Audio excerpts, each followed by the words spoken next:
औज़ुबिल्लाहिमिनश्शैतानिर्रजीम बिस्मिल्लाहिर्रहमानिर्रहीम। Dear students, अस्सलाम वालेकुम रहमतुल्लाहि व बरकातुहू। आज का लेक्चर स्टार्ट करने से पहले एक अच्छी बात, नमाज दीन का स्तून है, तो बेटा अपने इस स्तून को हमेशा मजबूत बनाए रखें, खुद को 5 वक्त का नमाजी बना लें। अब हम अपना आज का लेक्चर स्टार्ट करते हैं।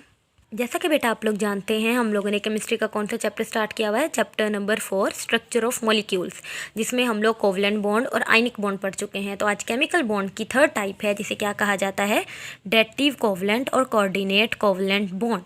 ये भी शेयरिंग ही है। पहले हम लोग एक एक इलेक्ट्रॉन का जिक्र कर रहे थे, जिन्हें बॉन्डिंग इलेक्ट्रॉन कहा जाता है, लेकिन वैलेंस शेल में बॉन्डिंग इलेक्ट्रॉन के अलावा पेयर में भी, यानी जोड़ों में भी इलेक्ट्रॉन प्रेजेंट होते हैं, तो उसे क्या कहा जाता है, लोन पेयर्स। आज हम उन पेयर्स के बारे में पढ़ेंगे। तो अब हम पहले इसकी डेफिनेशन देखते हैं। डेटिव कोवलेंट और कोऑर्डिनेट कोवलेंट बॉन्ड, यानी कोऑर्डिनेट इकट्ठा आ जाएगा, शेयरिंग होगी, लेकिन 2 इलेक्ट्रॉन की एक ही वक्त में, जिसे लोन पेयर कहा जाएगा। जो एक एटम देगा दूसरा उसे ऑटोमेटिकली ले लेगा। A type of covalent bond in which the bond pair of electron is donated by one bonded atom। ऐसी कोवलेंट बॉन्ड यानी शेयरिंग की एग्जाम्पल है, एक ऐसी टाइप है, एक ऐसी इकसाम है जिसमें जो बॉन्ड पेयर होता है इलेक्ट्रॉन का, वो डोनेट किया जाता है बाय वन बॉन्डेड एटम, यानी जोड़ा। पहले एक एक इलेक्ट्रॉन शेयर होता था, उसे हमने सिंपली पढ़ चुके हैं हम लोग, सिंगल डबल ट्रिपल की फॉर्म में। अब बॉन्ड पेयर होगा, यानी 2 इलेक्ट्रॉन का जोड़ा, जो एक क्या करेगा, एटम देगा, दूसरा उससे एटम से ले लेगा, तो उसे कहा जाता है डेटिव कोवलेंट और कोऑर्डिनेट कोवलेंट बॉन्ड। अब उसके बाद लिखा हुआ है, अब जो एटम देगा, एटम जो अपने इलेक्ट्रॉन पेयर को डोनेट करेगा, उसे क्या कहा जाता है, डोनर, यानी देने वाला। एटम वो एटम जो इलेक्ट्रॉन पेयर को, यानी इस इलेक्ट्रॉन के जोड़े को एक्सेप्ट करेगा, तो उसे क्या कहा जाता है, एक्सेप्टर। और हमेशा जो इलेक्ट्रॉन का पेयर है वो डोनर टू एक्सेप्टर ही होगा, यानी देने वाले से लेने वाले की तरफ। तो अब हमें पता कैसे चलेगा कि ये डेटिव कोवलेंट है या कोऑर्डिनेट कोवलेंट बॉन्ड है, तो इसे रिप्रेजेंट किया जाता है एक स्मॉल एरो से। वो स्मॉल एरो हमेशा देने वाले से लेने वाले की तरफ लगाया जाता है, यानी डोनर टू एक्सेप्टर। उसके बाद आपकी बुक पर लोन पेयर की डेफिनेशन है। लोन पेयर अभी मैंने आपको बताया, non bonded electron pair available on an atom is called lone pair, कि वो एक पेयर इलेक्ट्रॉन का, एक या एक से ज़्यादा, जो एक एटम के शेल में मौजूद होता है, लेकिन उसे हम बॉन्डेड नहीं कहते, क्योंकि बॉन्डिंग में हिस्सा लेंगे तो वो अलग टाइप में चला जाएगा। तो नॉन बॉन्डेड इलेक्ट्रॉन का वो जोड़ा जो बॉन्डिंग में हिस्सा नहीं लेता, तो उसे हम कहते हैं, वो क्या कहलाता है, लोन पेयर। जैसा कि लोन पेयर की एक एग्जांपल, अमोनिया में NH3 में नाइट्रोजन पर लोन पेयर है। अब हमें कैसे पता चलेगा नाइट्रोजन पर एक लोन पेयर है?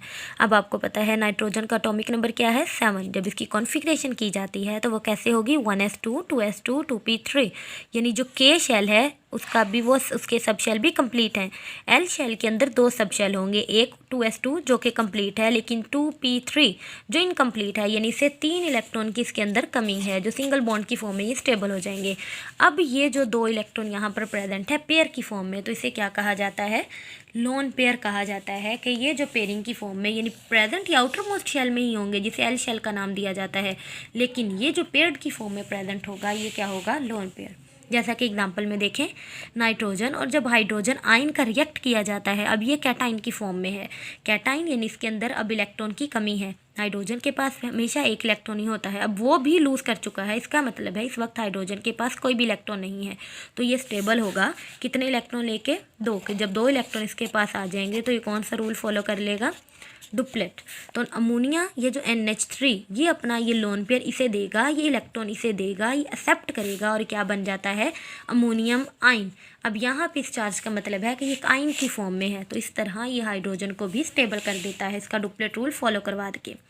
उसके बाद एक और एग्जांपल है NH3 और BF3।